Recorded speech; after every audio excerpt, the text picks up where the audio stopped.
Science that began on the corpse of a death row inmate.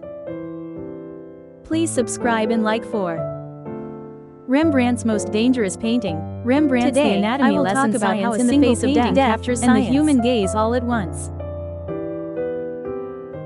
This is Rembrandt's The Anatomy Lesson of Dr. Nicolaes Tulp, representing the Dutch Golden Age. This painting was created in 1632. It was when Rembrandt was only 26 years old.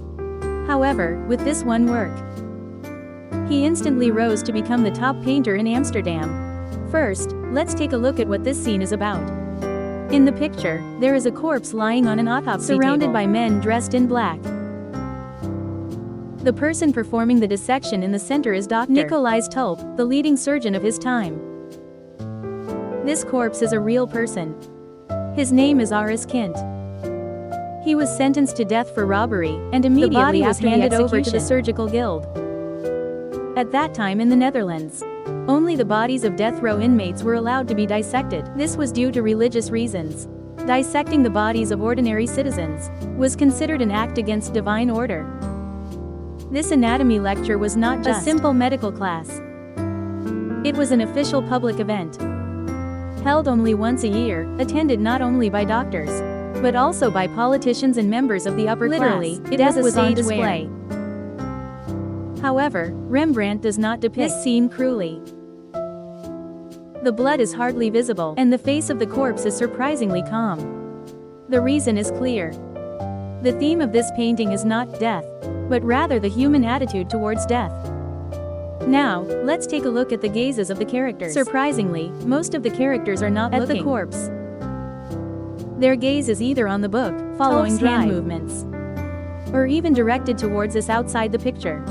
Only one person is staring at the corpse. It is Dr. Tulp, who is currently performing the dissection. Rembrandt delivers a clear message through this composition. The message is that knowledge stands above emotion. There is another interesting detail. The part that Dr. Tulp is dissecting is not the abdomen or the chest, but the tendon of the arm, specifically the flexor. In the actual order of dissection, the arm is the last area to be addressed. So why did Rembrandt choose to depict the scene of dissecting the arm first? The reason lies in symbolism. The arm signifies action, labor, crime, choice. This inmate has committed sins with his hands, and science seeks to understand humanity through those hands.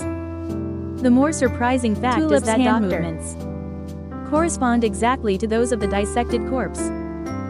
It shows in one scene that the living hand and the dead hand share the same structure. What Rembrandt truly wanted to depict was not the corpse on the dissection table, but the human face contemplating knowledge. The expressions of each character are surprisingly different. Curiosity, tension, pride, and distance to gather all the emotions that humans display in the face of death into one scene. The reason this work is special is that, while it is a portrait, it completely breaks the conventions of a group portrait. At that time, it was customary for group portraits to depict all figures equally well. However, Rembrandt clearly distinguishes between the center, using light and shadow. This choice was a risky gamble, but ultimately Rembrandt came to be regarded not as a record painter, but as a contemplative artist. And this painting continues to pose questions. How far can science understand humanity in the face of death? Are we observers or participants? And does knowledge require compassion? Rembrandt does not provide answers to these questions. Instead, he simply invites us into the classroom. Rembrandt was not a tragic painter from the beginning. In his youth, he was rather one of the most successful painters in the Netherlands. In his mid-20s, he was already the top portrait painter in Amsterdam. Wealthy citizens, merchants, doctors, and politicians lined up. I only want to commission a painting from Rembrandt. There was only one reason for this. It was because Rembrandt's paintings did not idealize people. Wrinkles are as they are, and even the desires and anxieties just as they are. People wanted an artist who could portray them as a real person, rather than one who simply made them look beautiful. However, problems began to arise because he was too honest. A representative case is the painting, The Night Watch. At that time, the citizens in the self-defense paid to have themselves painted, so that everyone looks equally good. However, Rembrandt did not paint the line. Some were placed in the light, some in the shadows, and some were positioned almost out of sight. He painted not a portrait of the group, but a single moving scene. The result was devastating. The clients were furious, and Rembrandt became known as a painter. After this incident, the orders he received sharply decreased. From this point on, his life rapidly shifted from light to shadow. His beloved wife Saskia passes away at a young age, leaving only one of their 4 children alive. Rembrandt becomes increasingly isolated. Debts accumulate, and eventually he is declared bankrupt. Once the richest painter in Amsterdam, he spent his later years evicted from his home, living in a shabby rented room.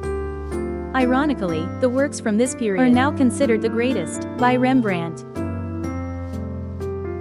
In his later self-portraits, he no longer seems to be aware of the audience. I don't open my eyes wide or show off my dignity. I simply ask, what have I endured? Am I still human? At this time, Rembrandt is more of a confessor than a painter. The light gradually darkens, the colors simplify, and the expressions nearly disappear. However, in that silence, people feel even greater emotions. Rembrandt never conformed to the tastes of his time. So, although he failed during his lifetime, he has outlived everyone after his death. The reason we stop in front of his painting today is that he is asking us, what kind of face are you living in the world with right now? Rembrandt was not a painter who who depicted humanity after the light had disappeared. So his painting is still looking at us, even after 300 years. If you found today's video helpful, please subscribe and like it. Thank you.